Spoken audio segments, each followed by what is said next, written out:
ẹgbẹ́ àwọn oṣó àti àjẹ́ funfun lórílẹ̀‐èdè yìí,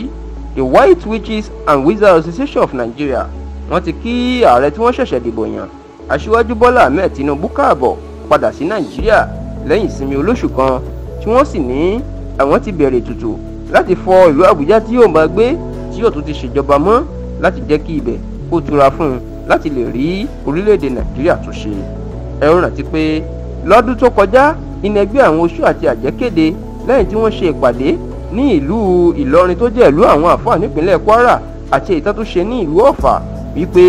lẹ́yìn tí àwọn ṣe ìpàdé nú òkùnkùn táwọn ṣe ìpàdé nú ẹ̀mí, àwọn tó láyé, àwọn ẹgbàárùnmọlẹ̀, àwọn ìyá, àwọn àlàkẹ́, wọ́n ti fi hàn àwọn wípé aṣíwájú Bọ́lá Tinubu ìní yóò jáwé olúborí nínú ètò ìdìbò ààrẹ ọdún yìí, èyí tó padà rí bẹ́ẹ̀ tó sì jẹ́ pé lọ́sẹ̀ tó lọ lọ́hùn làwọn ẹgbẹ́ àgbà náà wọ́n tún ṣèpàdé ní ìpínlẹ̀ Cross River lórí ayẹyẹ ìbúra Tinubu tó ń bọ̀.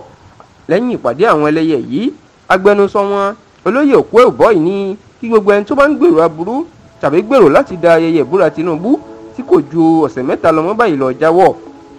tí wọ́n sì ní kí gbogbo ọmọ Nàìjíríà ká máa gbàdúrà ẹ̀mí gígùn àti àlàáfíà fún Tinubu. Àwọn ẹlẹ́yẹ wọ́n wá káàdì ọ̀rọ̀ wọn nílẹ̀ pé àwọn ti bẹ̀rẹ̀ ètùtù láti ṣàfọ̀mọ́ ìlú Àbújá, ibi tí Tinubu yóò ti ṣọ̀jọba, tí wọ́n ní